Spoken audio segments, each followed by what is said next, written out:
Японд хэрхэн олон улсын жолооны үнэмшил авах вэ гэдэг бичлэг өнөөдөр хийх гэж байна. За тэгээд одоо буйнаа нь болохоор яг оргороо тий олон улсын үнэмшил авах гэж явж байна. Японы ч тий Японы олон улсын үнэмшил авах гэж явж байна. Тэгээд Японы олон улсын үнэмшил авах юм бол одоо Солонгос гэдэг юм уу тий өөр иргэн тойрны мэдээллийн улсуудад очил шууд нэг жолоо барих хэрэгтэй. Заавал юу гэдэг чинь Монголын одоо олон улсын үнэмшил үйлчлэгдэггүй улсуудад ч гэсэн үйлчлэнэ гэж ойлгож болно. Ямар зүйл хэрэгтэй болдог. За тэгээд хаанаас авах талаар одоо яриад явъя гэж бодож байна.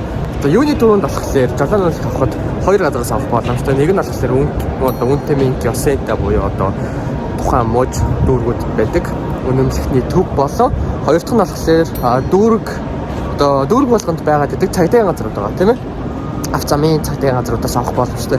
Ялгаа нь юу вэ гэхээр цагдаа газраас авах юм бол ерөнхийдөө 2-7 хоногийн хугацаа зарцуулагддаг. За тэгээд үнэтэй минкийн сента буюу одоо үнэмшилтний төвөөс очиж авах юм бол шууд тухайн өдрөө авчдаг юм боломжтой байгаад байдаг. Жохон 1-2 цаг зарцуулагддаг гэдэг. Тэгэхээр одоо яг хэрэг удаан зарцуулахыг олж харцгаая.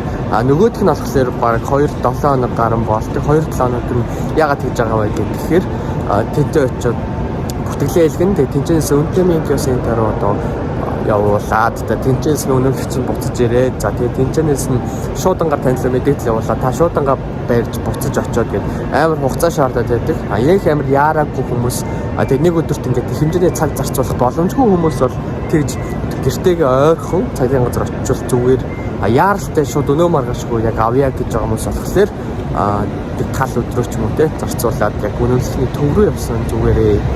За тэгээд маш одоо тийм нэр энэ ханиад хүрсэн хоолой бүр амар сонио эвгүй сонсож иж магадгүй байх шиг заяа. Материалын хувьд болохоор тийм их хэрэгтэй зүйлүүд байхгүй. Хэрэгт болох зүйл нь таны жолооны үнэмшил хэрэгтэй. Тэгээд жолооны үнэмшилэн дээр чинь гэрийн хаяг байгаад байдаг. Гэрийн хаяг чинь одоо яг хэвээрээ байх юм бол одоо өөр ямар нэгэн материал хэрэггүй. Гэрийн хаяг чинь солигдсон ч юм уу те. Жолооны үнэмшилнээс өөр газар амьдардаг бол тухайн дүүргийнхээ одоо жимийнхөө буюу хорооны тодорхойлолтоо авч явах ёстой байдаг. За тэгээд жолооны үнэмшилээс гадна одоо карт авах 2600 yen орчим мөнгө хэрэг болох юм лээ 3600 хязгаар тий. За ямар ч гэсэн одоо орчуулж харцгаая. За мөнгө хэрэг болно.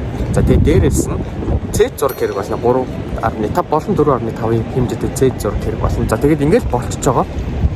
Амархан байгаа. За тэгээд бүгд одоо очицгаая. Миний хувьд болохоор энэ удаа Омиод байдаг. Одоо үнэтэй минкийн сента тий жолооны үнэмших олгох одоо төвөөс ирж авахар болсон байгаа. За тэгээд энэ нэлээ хурдан гарч ирсэн. Тэгээд би угаас өөрөө яг харьяаллаар болохоор одоо Сайтамад амьдардаг болчдөг. За тэгэнгүүт тэнд болохоор Омиаки байгаад байгаа. Тэгээд яг энэ хажуухан яг энэ урд нь байд юм билээ. Ойрхон.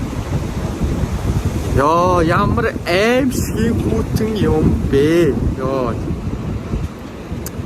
Ханиад турцаа. Сайн нэг хэсэг инфлюенза тусаад араас нь бас дахиж ханиад хүрээд одоо 2 дахь туссан, 3 дахь туссан. Яа амар байна. Бүгдээрээ халуун цацарган нэр геом угаас сайхан цацарган аваад эрүүл мэндэд дэмжээд бүгд нөхлийг яаж хийж хурд давцгаая гэдэг. Сайн нэрээ нэг зүйл дутуу хэлчихсэн. Тэр нь юу вэ гэхээр хэрэгтэй материалуудад болохоор хоёр зүйл нэмж хэрэг болж байсан. Тэрийг сая гинт саналаа. Нэг нь болохоор аль улс руу явах гэж байгаа визных нь одоо хуулбар хэрэгтэй мөлий виз авсан хуулбар. Нөгөөх нь болохоор онгоцны тийз захиалах болон одоо аялалтай холбоотой өөр ямар нэгэн тийм материал шаардж байгаа мэл аялалч гэдэг юм уу одоо ажиллаж байгаа юм юу хоор явах гэж байгаа. Тэрнтэй холбоотой гэдэг онгоцны тикет байгаа. За тэгээд тэдрийг хавсаргаад өгч байгаа. Монголд бол ингээл нөгөө нэг гадаадын одоо олон улсын үнэмшил авъя гэхээр ямар ч шаардлагагүй зур авъя гэсэн хүмүүст өгчдөг шүү дээ. Энд болохоор яг үнэхээр хэрэгтэй байгаа хэрэгтэй надад энэ жолооны үнэмшил хэрэгтэй гэдгийг бас нотлох хэрэгтэй байд юм байлээ. Тэнд ч хамаагүй шууд маяг гэж гаргаад өгчдөг юм байлээ шүү. За тэгээд илчлээ шавах юм.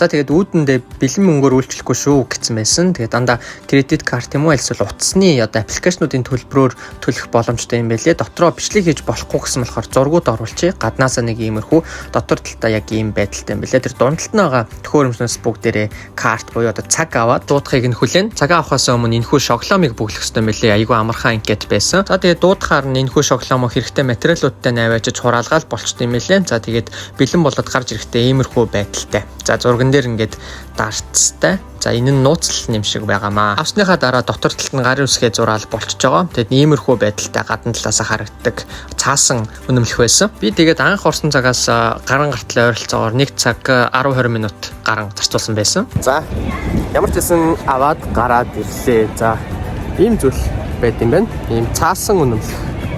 Тэгээд энэ цаасан үнэмлэх нь нэг тийм юу гэх юм барихад амар эвтээх юм хатуулгатай цаастай. Өөх тэр дор бүжгийн юм болчихно. За энд болохоор хүүхдүүд одоо өөрсдөө яг хамтлагаараа ингээ бүжгээ бэлдээд байж идэм байна л та. Яг бүгд холсон хувцастай хамтлагуудаараа энэ дуулаа энэ тогтсон хамтлаг ингээл nice. За тэр яг бүгд бичлэгрүү зорсон. За ийм зүйл авд юм байна. За тэгэнгүүт энэ нь болохоор ингээд өөрөө дотроо болохоор англи болон японоор мэдээж бичсэн. За тэгээд ийм нэмэлт нэг юм цаастай. За тэгэнгүүт энэ дээр нь болохоор солонгос араб хэл мэлээр бичсэн мэт юм заяа. За тэгэнгүүт миний зурагтай. За тэр зурган дээр нь болохоор дарцаар ингээд дараад ингээд үнсэн энэ юутай ингээд дарц дараад бол нууцлах юм уу те. Яг салхахааргүй болоход ячтай юм байна. Гарчтай юм. За тэгээд сая хэлсэн ерөөсөө амар амархан авчтай юм заа. Ямар ч тийм элдв дутуу юу ч нэхэд авахгүй. За тэгээд виз холоос нөгөө нэг аль улс руу явах гэж байгаа виз болон нислэгийн физ хэрэгтэй гэдээсэн бол нислэгийн физ гэж юу ч авсангүй, юу ч шаардсангүй. Тэгэл ороод нэг жижигхэн нэг цаасан дээр хідэн анкет бөглөөд тэгэл дугаараа авчаад дугаараа хүлээж агаад өгчөөд тэгээ зөрүүлээд дугаар өгсөн. Тэгээд энэ дугаараар таны дуудныг хүлээж агаад авчлаа. Ерөөсөө яг 2 цаг гарсан боллоо. Би ингээд нэг амар Монголтай адилхан тэ олоос үнэлэх гэдэг юм карт үнэлэх өгөх юм болов гэж бодоод зураг гэдэг харна уус гахадсан. Тэгсэн чинь нэр яалтч ингээд шууд зургийг ингээд наагаад өгчт юм байна. Энэ цаасан үнэлхэн дээр ер нь харахад бол айгүй гоё юм ганган юм үнэлэх байд юм байна. За тэгээд энэгээр би нэг солонгос явах гээд тэгээд солонгос явахын тулд үнэмлэх авсан байгаа очоод машин барина гээд тийм яг уу энгийн үнэмлэхээр Япон үнэмлэхээр гэсэн очоод барьж болдог гэд хүмүүс тэгсэн. Гэтэ тэр нь хууль бус гэдэг хүмүүс баригддаггүй гэж хүмүүс очоод барьж идэм шиг байлаа. Гэтэ тэр чинь аюултай эрсдэлтэй учраас бүгдээр яг аль биесаар ингээд үнэмлэхийг авчаад тэгээд дээрээс нь даатгалд орчод явах бол маш ямар нэг эрсдлээс хамгаалаад Японд ирээд ирсэн тэр даатгалынхаа юунаас мөнгө гаргуулад авчихсан юм. Тийм болохоор яг эрсдлээс өрсөн сэрэг хэлээд иймэрхүү зүйлийг хийж байгаа. Нэмээд ямар нэгэн одоо яг буюу одоо захиалгатай өрсөлдсөн захиалга хэдэн цагт очно хэдэн цагт очно гэсэн зүйл хийх шаардлага болохоор айгүй амар байд юм байна. За тэгээд энэ хүргээд өнөөдрийнхөө бичлэгийг өндөрлөе гэж бодож байна. За тэгээд бүгдээрээ дараагийнхаа бичлэгээр уулзлаа. Түр баяртай. Өөр одоо чинь Японд авахд хэрэгтэй ямар нэгэн карт, аппликейшны одоо шинэ бүртгэлүүд ч гэдэг юм те.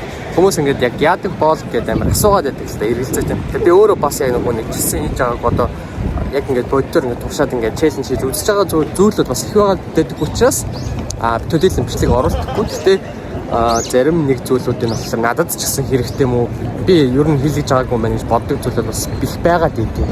Тэгээд тийм болохоор зарим нэг газар очиод надад хэрэггүй ч гэх юм уу те яг ашиглах шаардлагагүй тулгамдаагүй ч гэсэндээ нэг тийм хэлэгчтэй юм уу гэд хүмүүс санал одоо тавьсан зүйлийг нь очиж хийх ер нь бодолтой байгаа одоо ингээд очиж туршиж те тэрэнд нь юу хэрэгтэй болдог яадаг ийдэг гэх мэтчлэн зүйлсийг оруулнаа. За ялангуяа Японд дөнгөж ирж байгаа хүмүүст айгүй хэрэг болох мэдээлэл болов гэж бодож байна. За тэгээд бүгдээрээ түр баяртай.